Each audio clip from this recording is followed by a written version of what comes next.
Hey, herzlich willkommen bei Disaster Tours. Das ist Tore, das ist Mohammed und der mit der Kamera in der Hand, das bin ich, Ricardo. Zusammen sind wir auf dem Weg nach Marokko, Marrakesch, mit dem Auftrag, in 12 Tagen um das gesamte Land zu fahren und die marokkanische Kultur zu erleben. Und es geht auch schon los, der Flieger wartet nicht. Begleitet uns auf unserem Abenteuer.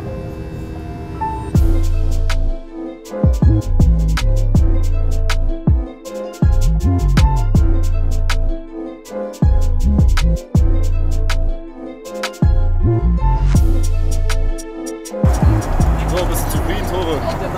Ja.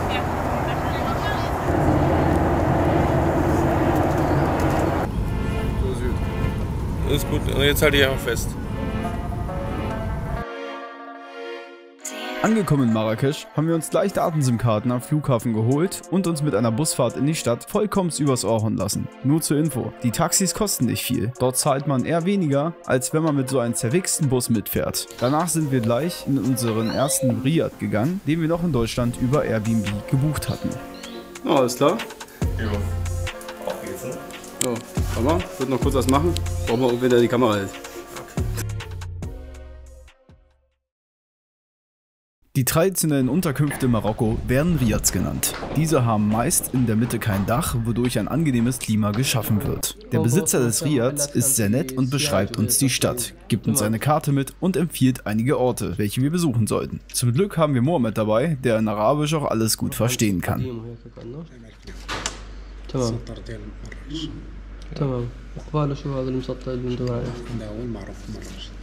Und das Desaster nimmt seinen Lauf. Dieses Mal hat das Desaster sogar einen Namen. Und zwar Tore, wenn der Navigator macht. Okay. Natürlich können wir jetzt den Weg wieder zurückgehen.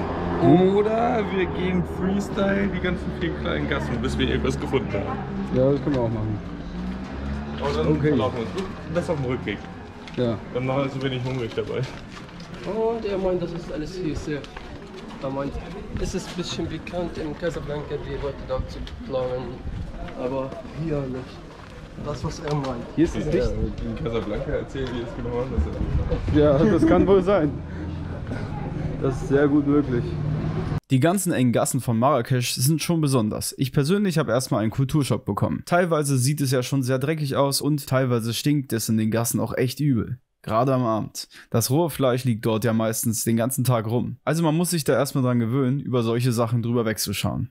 Irgendwann, nachdem wir uns durch unzählige Gassen der Altstadt gekämpft haben, sind wir beim Jar El Fna angekommen. Dieser Platz hat übrigens keine schöne Übersetzung. Auf dem Platz war richtig was los. Überall waren Menschen. Des Weiteren Tiere und Affen, die irgendwas vorführen sollten. Naja, hier sieht man es noch nicht so ganz mit dem Tierschutz. Aber die Musiker haben immer eine richtig gute Stimmung gemacht. Wir machen hier einen Rundkurs als Roadtrip. Also so oder so kommen wir hier noch einmal her. Astaghfirullah. Das bedeutet, wird nichts. Ich weiß mit der Gott. Achso. Der Rückweg ist gar nicht so einfach gewesen. Unser Riad hat sich in einer ganz versteckten Gasse befunden. Right. Als nächstes sind wir in ein Lammfleischrestaurant gegangen. Mohammed verfolgt einen arabischen Restauranttester auf Insta und der hat dieses Restaurant in Marrakesch besucht und es für sehr gut befunden. Soweit ich es verstanden habe, gibt es da wirklich nur Lammfleisch. Es war auch definitiv sehr gut. Natürlich war es von den Kosten her auch sehr überschaubar. Gut, definitiv teurer als andere Restaurants in Marokko, aber dafür gab es auch nur Fleisch mit Brot. Ja, That is traditional food or? ja, du kannst wieder filmen. Ja. Achso. كم وقت تتركوه تحت؟ ساعتين. ساعتين. Er bringt es auch. Okay, sonst können wir noch. Okay.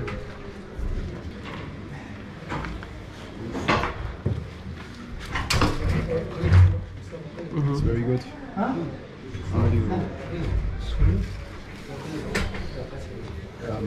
How many hours is that inside? 2 hours. 2 hours. Only 2 hours. Okay. I think more. War das noch das Film oder haben wir? Ja, du kannst was filmen. Das Lamm wird mit einem speziellen Verfahren gegart. Es wird über einigen Stunden in einen aufgeheizten Erdloch runtergelassen und versiegelt. Dann baut sich darin ein Überdruck auf wie in einen Schnellkochtopf. Nach ungefähr 2 Stunden ist das Lamm dann gegart. Die Frage ist natürlich, war es zu viel Lammfleisch? Ich glaube, wir haben da bestimmt 2 Kilo gegessen. Oh, das wird so gewogen, ne? Mhm. Wir haben 2 Kilo schon bestellt. 2 Kilo? Ja.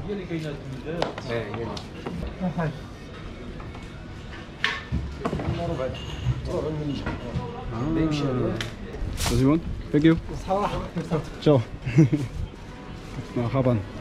Wie fandest du das Lammfleisch? Sehr lecker. Vermisst du es? Ja klar. Ich esse die immer noch hier, aber da hat einen besonderes Geschmack. Echt? Hier gibt es das auch? Hier gibt es ja, aber wir kochen die hier zu Hause. Aber Ach so. da, du kannst das vom Restaurant bestellen. Über Check24 haben wir uns dann kurzfristig ein Auto gemietet. Wir sind eigentlich davon ausgegangen, dass es vor Ort günstiger ist, aber leider war das nicht der Fall. Wir haben eigentlich auch ein Dacia Logan bestellt. Es war dann doch schlussendlich aber nur ein Peugeot 306 geworden.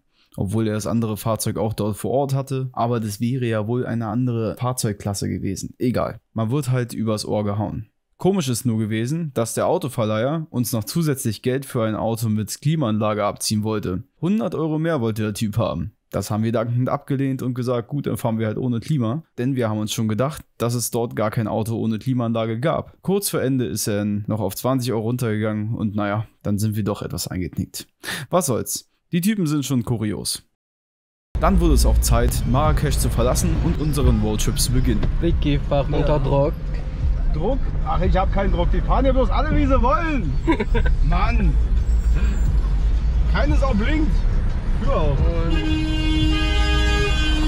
Im Gegensatz zu Deutschland ist der Verkehr übel. Die Hupe gehört auf jeden Fall zum Standardgebrauch. Das konnte ich mir aber auch relativ schnell angewöhnen tatsächlich. Dass die Leute nicht an Nein verstehen.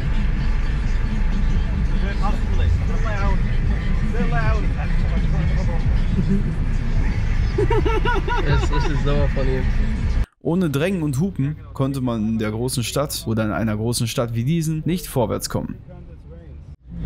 Actually, we travel now to one very old city. There in this city they have made some films, some history films, and we will still see this city. It's very old houses. It's not from stone. It's from sand. Und we will show you. Und Ture, was hast du hinter dir? Ich muss meine Badelatschen trocknen.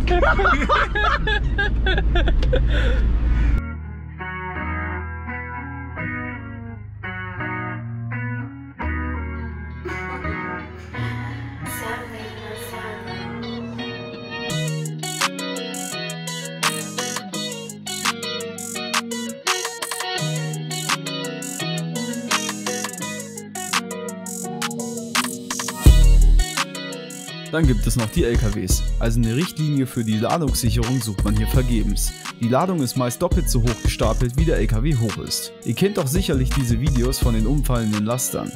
Es hätte uns nicht gewundert, wenn das vor uns passiert wäre. Na dann lieber schnell an den Dingern vorbeifahren.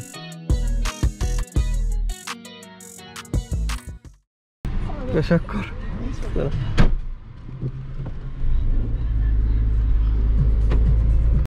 Als Zwischenstopp sind wir nochmal zu ein paar Ruinen gefahren. Ich bin froh, dass wir nicht aus Versehen in ein Erdloch gefahren sind. Pass auf, die sind auf, pass auf. Okay. Die hier. Was ist das? Das ist den Abwasser. Wir sind diesen falsch gefahren, oder nicht daran wollen. Ja.